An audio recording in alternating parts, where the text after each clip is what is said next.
हम हिंदुस्तानी ना बड़े भावुक होते हैं। हमसे देश के नाम पर अगर जान मांग ली जाए तो हम जान दे देंगे। देश की आजादी से पहले कहा गया था कि तुम मुझे खून दो, और हमने खून दिया।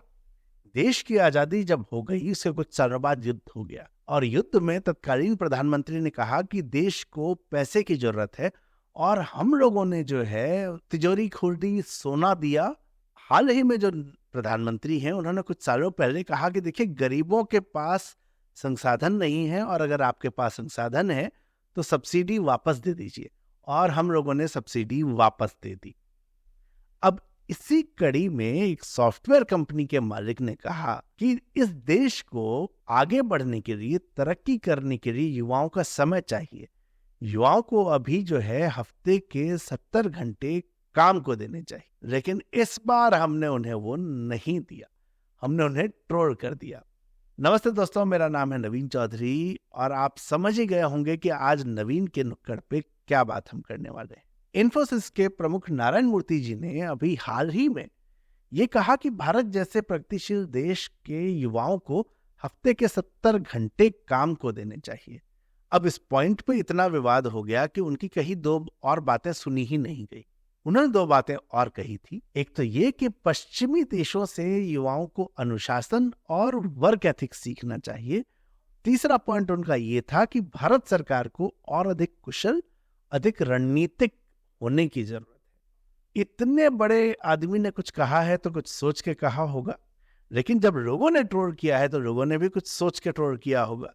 तो आइए हम बात करते हैं इन तीनों पॉइंट्स की, क्योंकि अगर हमें तरक्की करनी है तो मेहनत तो करनी होगी, अनुशासन भी चाहिए, और एक अच्छी गवर्नेंस की भी जरूरत है। जब नारायण मूर्ति ट्रोल हुए तो उनके समर्थन में स्टील किंग सज्जन जिंदल और ओला के सीईओ भविष्य अग्रवाल भी आए, और उन्होंने कहा कि जो नारायण मूर्ति कहते हैं उससे वो बहुत सहमत है। जब ये सारे लोग ये बात कह रहे हैं तो कहीं न कहीं उनके दिमाग में एक जगह पर जापान का उदाहरण है। हिरोशिमा और नागासाकी के ऊपर जब अटैक हुआ था तो उस अटैक के बाद जापान तबाह हो गया। जापानियों ने उसे एक चैलेंज की तरह लिया और जापान को दोबारा जो है मेहनत करके खड़ा कर दिया। अब जापान जो है इतना बड़ा हो गया, जापान के लोग एकदम वर्कोहलिक हो चुके हैं, और एक उसका साइड इफेक्ट ये है कि वहां के लोग नीरस भी हो चुके हैं। अब पॉइंट ये उठता है कि क्या भारत को भी इतनी मेहनत करने की जरूरत है, या करें तो क्यों करें। देखिए, 1945 में जब वो हमला हुआ था और आज की तारीख में बहुत बड़ा फर्क है।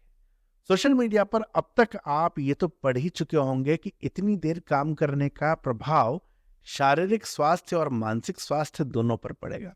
तो मैं इन दोनों पॉइंट की बात नहीं करूंगा, मैं यहाँ दो और महत्वपूर्ण पॉइंट की बात करूंगा। एक कि अगर युवा इतना टाइम देते हैं कंपनी को तो बदले में कंपनी क्या देती है, और दूसरा जेंडर इम्बैलेंस। मुझे सबसे बड़ा खतरा जो है इसमें जेंडर इम्बैलेंस का नजर आता है। संभवतः ये स्टेटमेंट कहते समय वो सोचा नहीं गया।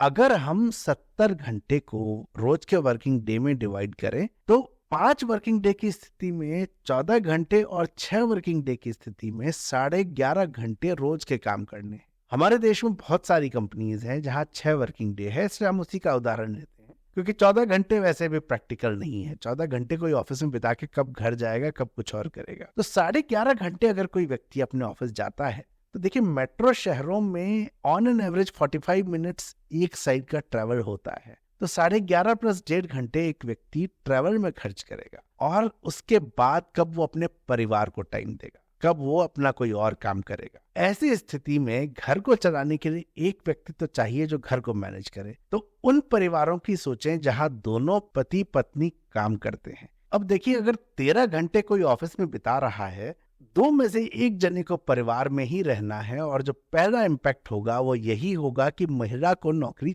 छोड़नी होगी, क्योंकि उसके ऊपर नौकरी के साथ परिवार चलाने की भी जिम्मेदारी है। तो यहाँ पर जो है जेंडर इम्बैलेंस होना शुरू हो जाएगा, और इस बात की बहुत संभावना रहेगी कि कंपनीज से महिलाएं रिजाइन करेंगी। ये हुआ एक एस्पेक्ट। अब दूसरा एस्पेक्ट जो बहुत महत्वपूर्ण है कि एम्प्लॉय इतना समय क्यों दे, कंपनी उसके लिए क्या कर रही। देखिए, मैं आपको ना मोटा मोटा एक एग्जांपल यहाँ पर देता हूँ। जापान जिसका उदाहरण लिया जा रहा है, वहां पर एक सॉफ्टवेयर इंजीनियर की जो औसत सैलरी है वो 40 लाख रुपए है, और भारत में ये औसत सैलरी 8 लाख रुपए है। मार्केटिंग मैनेजर की वहां पर सैलरी 52 लाख रुपए है, और हिंदुस्तान में 16 लाख रुपए है। तो आप देख सकते हैं कितना फर्क है। पर फिर ये जवाब दिया जा सकता है कि भारत जो है जापान जितना आगे भी तो नहीं है, तो यहाँ पर ऑब्वियसली सैलरी कम होगी। अब मैं आपको फिर से एक एग्जांपल देता हूँ इन्फोसिस का। मार्च 19 से 23 के बीच में इन्फोसिस की जो रेवेन्यू ग्रोथ है वो 77% है। प्रॉफिट, बीच में कोरोना था इस पीरियड में, तो प्रॉफिट डिप हुआ, लेकिन अभी भी प्रॉफिट 56% ऊपर गया है। अब सैलरी जो है, सैलरी का एक्सपेंस जब हम इनका देखते हैं, तो सैलरी के एक्सपेंस में इन 5 सालों में जो ग्रोथ है वो 63% है, लेकिन ये एब्सोल्यूट ग्रोथ नहीं है। रीजन कि एम्प्लॉइज भी 50% ज्यादा हुए हैं इस पीरियड में। तो अगर आप इन दोनों फैक्टर्स को काउंट इन करेंगे तो ऑन एन एवरेज एक एम्प्लॉय की कॉस्ट जो है वो 9% ग्रो हुई है 5 सालों में। तब आप देखें कि कंपनी का रेवेन्यू कितना बढ़ता है और प्रॉफिट कितना बढ़ता है, उसके बदले में एम्प्लॉय को क्या मिलता है। जब नारायण मूर्ति और सज्जन जिंदल ये बात कहते हैं और उसके बाद जब हम उनके आंकड़ों को देखते हैं तो ये महसूस होता है कि ये लोग जो है एंटरप्रेन्योर नहीं, एक लाला की तरह सोच रहे हैं। अपने पॉइंट ऑफ व्यू से वो सोचते हैं, लेकिन वो कर्मचारी के नजरिए से नहीं सोच रहे। कर्मचारी तो अपना 70 घंटे दे देगा, और यहां मैं आपको बता दूं कि कर्मचारी आज भी 70 घंटे दे रहा है। ऐसा नहीं कि 8 घंटे या 9 घंटे की नौकरी है तो एम्प्लॉय चले जाते हैं। बहुत सारी कंपनीज में बहुत सारे एम्प्लॉइज ऑफिस आवर्स के बाद भी बैठे होते हैं।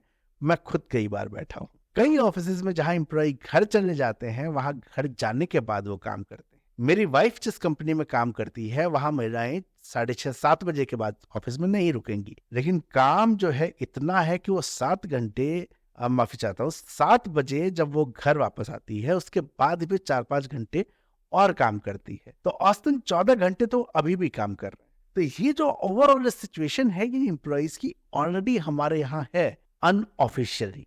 अब एम्प्लॉइज जो इतना काम करते हैं उनको मिलता क्या है? ऑन एन एवरेज 5% का एवरेज हो जाता है, कोई बहुत ज्यादा हुआ तो 10% का। अच्छा, कुछ कंपनीज क्या करती हैं कि वो ईसॉप्स दे देंगी। ईसॉप्स जो है वो एम्प्लॉय स्टॉक ऑप्शन होते हैं। ये कंपनी के शेयर हैं जो कि एक एम्प्लॉय को परफॉर्मेंस पर बोनस की तरह मिलता है। तो आप कहेंगे कि देखिए कितना अच्छा है, कंपनी ने एक हिस्सा दिया एम्प्लॉय को काम का। लेकिन ये जो ईसॉप्स दिए जाते हैं ना, ये ईसॉप्स दिए जाते हैं एक कंडीशन के साथ। वो कंडीशन है लॉक इन पीरियड।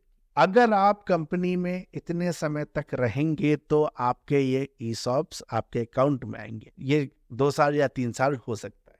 तो अगर कोई एम्प्लॉय 10 साल भी काम करता है और उसे हर साल ईसॉप्स मिलते हैं, तो भी ये मानिए कि अगर वो नौकरी छोड़ता है रिटायर होने से पहले ही, तो ये ईसॉप्स उसको पूरे नहीं मिलेंगे। आखिरी के 2-3 साल तो छूट ही जाएंगे, क्योंकि ये ईसॉप्स लैप्स हो जाते हैं। तो यहाँ पर कंपनी जो है एक बार फिर अपने नजरिए से सोचती है। वो एम्प्लॉय को उसका परफॉर्मेंस का बोनस तो देती है, पर कंडीशन रखती है कि काम तो तुम्हें यही करना पड़ेगा। तो ये जो है एम्प्लॉय फ्रेंडली कंपनी यहाँ पर नहीं है। मैंने आपको जापान और हिंदुस्तान के की सैलरी का डिफरेंस बताया। मैं आपको एक और फैक्ट बताता हूँ कि इन सभी कंपनीज में सीईओज की जो सैलरी है उनमें 1000 से 1500% तक की ग्रोथ पिछले 10-15 सालों में आई है। लेकिन अगर आप एक औसत इंस्टीट्यूट के जो वॉक इन इंटरव्यूज यूजुअली होते हैं ट्रेनीज के, वो अगर आप देखेंगे तो इन्फोसिस का ही मुझे याद है कि 2005-06 में 15 से 20 हजार रुपए में ऐसे एम्प्लॉय आते थे। जो कैंपस प्लेसमेंट होती है उनका अलग था, उनका 6 लाख 8 लाख तक होता था। और आज भी जो इस तरह के लोग आते हैं कि एवरेज इंस्टीट्यूट का बच्चा जो वॉक इन के थ्रू आता है, ट्रेनी आता है, उसको 25-30 हजार से ज्यादा नहीं मिल रहा है। तो आप देखें कि कंपनीज के रेवेन्यू बढ़े, प्रॉफिट बढ़े, महंगाई बढ़ गई, लेकिन एम्प्लॉय की स्टार्टिंग सैलरी वही है। मैं बेंगलोर में जब 2006 में था तो 1 रूम में रहता था और उस 1 रूम का किराया उस समय 3200 रुपए था। आज उसी 1 रूम का किराया उस एरिया में 9000 रुपए है, लेकिन क्या सैलरी उस तरह से बढ़ी है। जैसे मैंने कहा कि भारतीय कंपनीज जो है ना, ये एंटरप्रेन्योर नहीं है, लाला की मानसिकता से काम कर रहे हैं। अभी भी ऑफिसेस के अंदर वर्क प्लेस कल्चर को मजबूत करने की कोशिश नहीं है। सारी बातें की जाती हैं, लेकिन वर्क प्लेस कल्चर को मजबूत करने की भी बात होती है, ऐसा नहीं है। कोशिश करते हैं, लेकिन प्रैक्टिकली ये काम नहीं होता। वेतन विसंगतियां हैं, काम का जो आकलन होना चाहिए वो आकलन सही तरीके से नहीं होता। अभी भी बहुत हद तक मैनेजर की जो रेटिंग है वो मायने रखती है। मैनेजर से आपकी नहीं बनी तो आपकी रेटिंग खराब हो जाएगी कितना भी काम होने पर। तो इस विसंगति को दूर करने के प्रयास नहीं हुए। मैं आपको अपना एक एग्जाम्पल बताता हूँ। एक कंपनी में जहां मैं काम कर रहा था, हमें देर तक बैठना पड़ता था। हमेशा ऐसा नहीं था कि काम देर तक है, जब काम है तब तो है ही।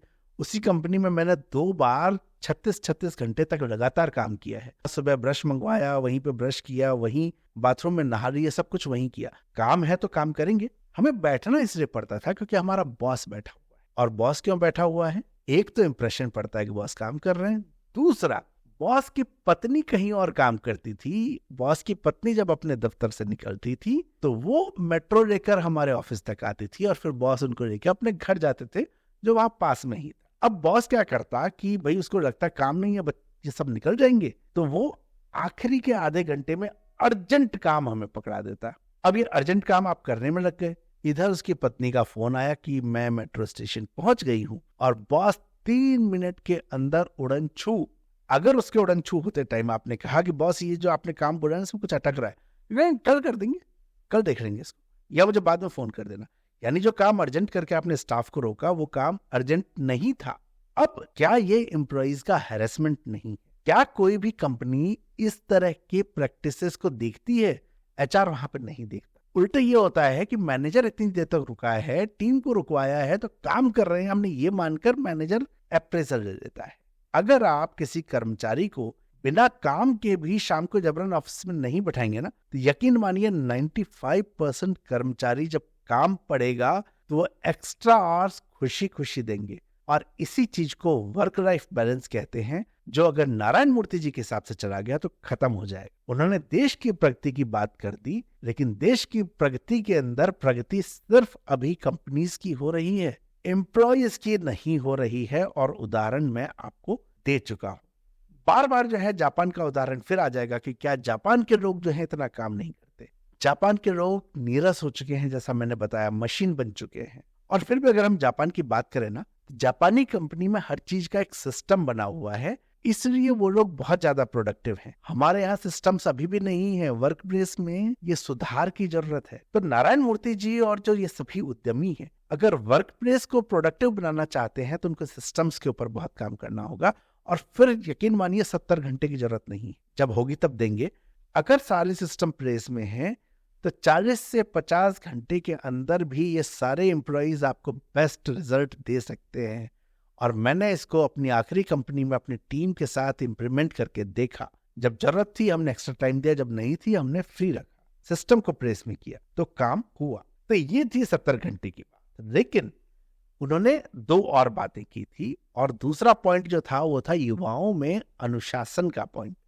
देखिए यहां मैं उनसे सहमत हूं, क्योंकि एक तरफ युवा पीढ़ी जो है वो हमें बहुत फोकस्ड दिखती है, तो वही युवा पीढ़ी का एक और हिस्सा है जो बहुत कंफ्यूज लगता है। मैं अपनी बात को स्पष्ट करता हूं, मैं इसको ना रील वाली जनरेशन कहता हूं। ये युवा वर्ग 2 हिस्से में, एक 27-28 साल से ऊपर का और एक उससे नीचे का 20 से 25-26। ये जो 20 से 25-26 के युवा हैं, इनमें से बहुत सारों की इंस्पिरेशन किताबें नहीं है, उनकी इंस्पिरेशन पर्सनालिटीज नहीं है, उनकी इंस्पिरेशन है content creators, YouTubers, Instagram reel बनाकर नाचने वाले। तो उनको जो है इस इंटरनेट के कंटेंट क्रिएटर्स ने ये समझाया कि बी योरसेल्फ। सपना तो दिखा दिया, लेकिन सपने को पूरा करने का रास्ता नहीं दिखाया। अब इम्पैक्ट ये होने लगा कि युवा को हर महीने जो है माउंटेन कॉलिंग का एक पोस्ट डालना है, लेकिन रिसर्च, लर्निंग इत्यादि उनको नहीं करना। और ये जो इम्पैक्ट है, ये इम्पैक्ट बहुत ज्यादा काम पर आ रहा है। तो यहाँ पर मैं नारायण मूर्ति जी से एग्री करता हूँ कि लोगों को अनुशासन की, वर्क एथिक्स सीखने की जरूरत है। 9 घंटे अगर काम है, 9 घंटे काम करें। और अगर हमने 9 घंटे काम किया तो फिर से 70 घंटे जैसी बात आएगी ही नहीं, क्योंकि 9 घंटे रोज के हिसाब से आप इतना काम दे देंगे। अब नारायण मूर्ति जी का जो तीसरा पॉइंट था वो था सरकार की कुशलता रणनीति से। देखिए भारत में जो है ना, इंस्टीट्यूशंस हमेशा कमजोर रहे और इनको हमेशा राजनीतिक कारणों से कमजोर ही रखा गया। चाहे वो शिक्षा व्यवस्था हो, स्वास्थ्य व्यवस्था हो, संवैधानिक व्यवस्थाएं हो, कानून हो, और वो लोग भी जो कि इन सबको एग्जीक्यूट करने के लिए जिम्मेदार हैं, इन सब ने मिलकर हमारे इस पूरे इंस्टीट्यूशंस को कमजोर रखा। देश की किसी भी सरकार ने संस्थाओं को मजबूत करने का प्रयास नहीं किया, बल्कि उनको अपने राजनीतिक फायदे के लिए इस्तेमाल किया। और यहां मुझे लगता है जनता की भी कमी है। जनता कंफ्यूज है, उसे नहीं पता सरकार से उसे क्या चाहिए। उसे सरकार से मुफ्त शिक्षा, मुफ्त स्वास्थ्य मांगना चाहिए, लेकिन उसके लिए वो प्राइवेट में जाकर पैसे खर्च कर रही है। ये मुद्दा है ही नहीं हमारे लिए। लेकिन वो जो संस्थान है जो घाटे में चले जा रहे हैं, वो सरकार चलाती रहे, उसके लिए जो है हम लोग आवाज उठा लेते हैं। सरकार का काम बिजनेस करना नहीं है भाई। सरकार का काम बिजनेस के लिए एनवायरनमेंट क्रिएट करना है, देश की मानव शक्ति के लिए सुविधाएं देना है। आज हम कहते हैं कि भारत की इतनी बड़ी जो पॉपुलेशन है ये हमारी पावर है, पर मुझे नहीं लगता कि भारत की पॉपुलेशन एक पावर है, ये समस्या है। क्योंकि इस पॉपुलेशन का 90% जो है वो यूजलेस है, स्किल सेट नहीं है, काम नहीं करना चाहते हैं, बहुत सारी इनकी दिक्कतें हैं, सीखना नहीं चाहते। और ये जो इंस्टीट्यूशंस की मैंने बात की, ये इंस्टीट्यूशंस कमजोर होने का प्रभाव भी इस मानव शक्ति पे पड़ा है, जिसकी वजह से वो योग्य नहीं बनी। तो इस समय सरकार का काम जो है इन सब पे फोकस करना है, लेकिन हमारी सरकार और हमारी जनता दोनों ही किसी और काम में व्यस्त। ये नारायण मूर्ति जी के 3 पॉइंट की हमने बात की, लेकिन एक पॉइंट यहाँ पर है कि नारायण मूर्ति जी ने जो है ना सारी एक्सपेक्टेशन यहाँ किसी और से रखी है। 70 घंटे युवाओं से, अनुशासन उनसे और बाकी का भारत सरकार से। मुझे लगता है कि अनुशासन तो हम ही लाएंगे, सरकार का काम सरकार ही करेगी, लेकिन जो काम वो कर सकते हैं अपने वर्क प्लेस को बेहतर बनाने का, एम्प्लॉय फ्रेंडली बनाने का, कम से कम वहां से तो शुरुआत करें। एक शुरुआत होगी, उसके बाद चीजें तो अपने आप फॉरेन प्रेस होती ही चली जाएंगी। तो दोस्तों जुड़े रहिए नवीन के नुक्कड़ के साथ, सब्सक्राइब करिए और पसंद आए तो शेयर करिए। धन्यवाद।